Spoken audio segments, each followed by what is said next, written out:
Ito guys, yung pinagkakaabalahan ko ngayong linggo na ito. Dito ako pumupunta sa bahay ng anak ko kasi nagre-renovate siya ng kanyang bahay. Kaya ako nag-a-assist din doon kung ano yung mga gawain na pwede kong itulong. Kaya busy talaga ako. Ayan, nagpo-flooring sila ng sa second floor. Second floor po ng back extension. Ayan ang pinuploring nila. At ngayon ko lang nalaman guys, nga hinahaluan pala yan ng yung tinatawag nilang waterproofing daw yun. Para hindi raw tumagas ang bubong or ang rooftop. Kung halimbawa rooftop man.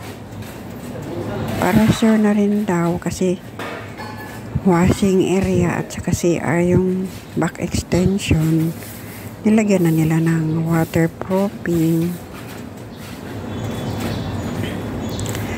Busy talaga ang lola niyo mga guys. Kaya ayan, wala akong ibang magawang content kaya ito na lang ang ginawa kong content ngayon sa grabing kabibisi ng oras ko talaga. Siyempre may trabaho rin naman ako at halos araw-araw din ako bumibisita dito. Nakakapagod. Biruin mo yung galing Maynila pupuntang Bulacan, magko-commute ka lang almost 2 hours talagang 2 hours ang biyahe papunta pa lang, tapos pabalik papaano na.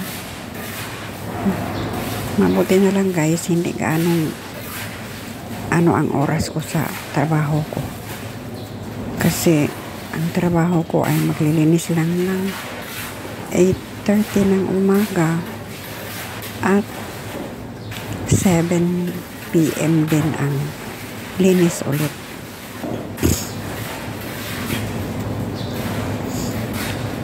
Ang hirap ng trabaho ng construction. Kaya ayan, todo suporta talaga ako sa aking mister kasi kawawa naman at saka bahay naman ito ng anak ko. Mahirap din ako pero tiyaga-tiyaga lang. Magpasalamat na lang ako kasi wala naman silang hinihinging ibang kapalit ng pagtulong ko dito at saka wala naman kaming tulong na pinansyal kaya yung effort na lang namin ang tutulong namin. At ayan ang back extension guys na magiging washing area at saka CR. Pinuploring siya para matibay.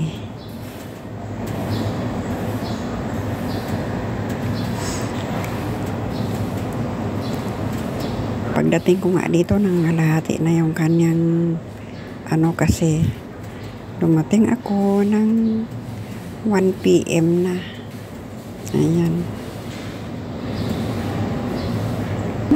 Tapos na ang pag-flooring ng second floor. Mabuti na lang guys ay yung medyo matigas na yan guys.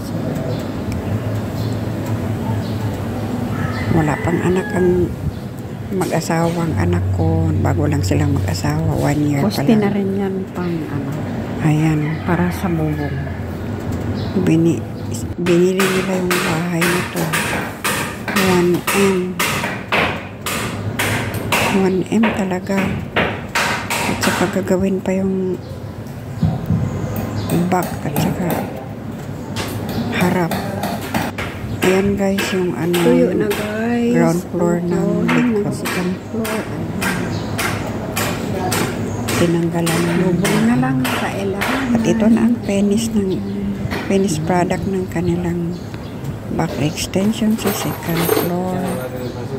Natanggalan na pala yun ng cornice dun sa ilalim. At ito na naman ngayon guys, ang harap gumagawa na sila ng formas para sa second floor ng front extension.